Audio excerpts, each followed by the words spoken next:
मैं professor doctor Anjum Rahman.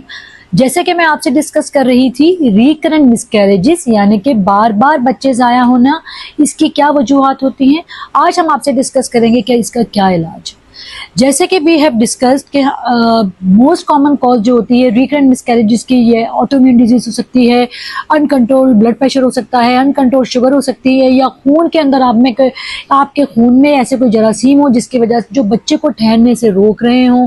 या आपका ब्लड ग्रुप ऐसा हो जिसमें पहली दफ़ा आपका बच्चा ज़ाया हुआ हो, या आपकी डिलीवरी हुई हो उसके बाद डॉक्टर्स ने आपको प्रॉपर इंजेक्शन नहीं लगाए और आपका उसकी वजह से खून में कुछ ऐसी एंटीबॉडीज़ बन गई हो जो आपके बच्चे को ठहरने से रोक रहे हो, या खुदा ना खासा आपके बच्चेदानी के अंदर कोई ऐसी रसूली हो जो बच्चे को ठहरने ना दे रही हो, या फिर बच्चेदानी के मुंह पर कोई ऑपरेशन हुआ हो जिसकी वजह से आपका बच्चा टाइम से पहले ज़ाया हो रहा हो।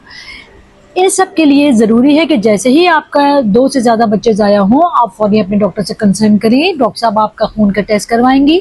आपका अल्ट्रासाउंड करवाएंगी, उस पर हमें क्लियरली पता चल जाता है कि इसकी क्या रीज़न है, अब इसका इलाज क्या है। आइडियली तो अगर आपके मल्टीपल बच्चे ज़ाया हुए हैं तो जब आप प्रेगनेंसी को प्लान करें कि जी अब हमें बच्चा करना है, उस वक्त आप अपने डॉक्टर से कंसल्ट करें, वो बेस्ट टाइम है। डॉक्टर आपके डिफरेंट टेस्ट करवाएंगी, अगर वो टेस्ट पहले नहीं हुए में हो और ये डायग्नोसिस हो जाएगी, या फिर जो आपका लास्ट बच्चा ज़ाया हो उससे पहले अगर आपके 1 से 2 बच्चे ज़ाया हुए हैं तो ये लाजमी होता है कि जो बच्चा ज़ाया हुआ है उसके जो कुछ प्रोडक्ट्स हैं वो हम टेस्ट के लिए भेजें, उससे भी हमें बहुत सारी चीज़ों का पता चल जाता है। फ़र्ज़ करें कि जब आप प्रेगनेंसी को प्लान करती हैं तो आप इमीडिएटली अपने डॉक्टर के पास जाएं, और डॉक्टर आपके कुछ खून के टेस्ट करवाएंगे, अगर वो पहले नहीं हुए हैं, जो ज़रूरी टेस्ट हैं वो ज़रूर करवाने हैं आपने, और एक अल्ट्रासाउंड करवाना है। उससे काफ़ी हद तक हमें आइडिया हो जाता है कि आपको क्या डिजीज़ है, क्या कोई ऑटोइम्यून डिजीज़ है, अनकंट्रोल्ड शुगर है, या बच्चेदानी में कोई खुदा न खासा रसूली है, व्हाटएवर। तो फिर उसका प्रॉपर इलाज शुरू होता है बच्चा ठहरने से पहले। बहुत सारे ऐसे इश्यूज हैं जो हमें डायग्नोज होते हैं, और जैसे ही आप कंसीव करते हैं डॉक्टर आपको खास किस्म की दवाओं पे डालते हैं जो एक नॉर्मल प्रेगनेंसी में जो हो सकता है पहले आप ले रहे हो उससे थोड़ा डिफरेंट इलाज होता है। कुछ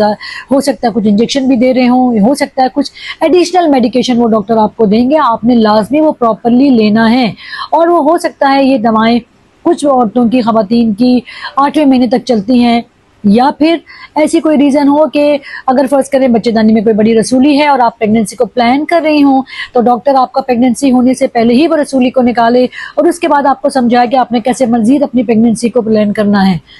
या बच्चेदानी के मुंह पे अगर आपको लगता है कि वो खुला हुआ था, उसमें पिछले कुछ ज़ख़म आए ऐसे कि वो प्रॉपरली जैसे ही प्रेगनेंसी आपकी बढ़ती है बच्चेदानी आपकी प्रेगनेंसी को होल्ड नहीं कर पाती, इसके लिए एक खास टाइम पे प्रेगनेंसी में डॉक्टर आपके बच्चेदानी के मुंह पे खास किस्म के टांके लगाएंगे जो डिलीवरी से करीब के दिनों में वो निकाल दिए जाएंगे। ये सारे इलाज बहुत ज़रूरी हैं। अगर आप इसका टाइमली ट्रीटमेंट करवा लेंगी तो इससे आपके बच्चे ज़ाया होने के चांसेस ख़त्म हो जाएंगे। इसी के साथ मैं आपसे इजाज़त चाहती हूँ। पाकिस्तान जिंदा।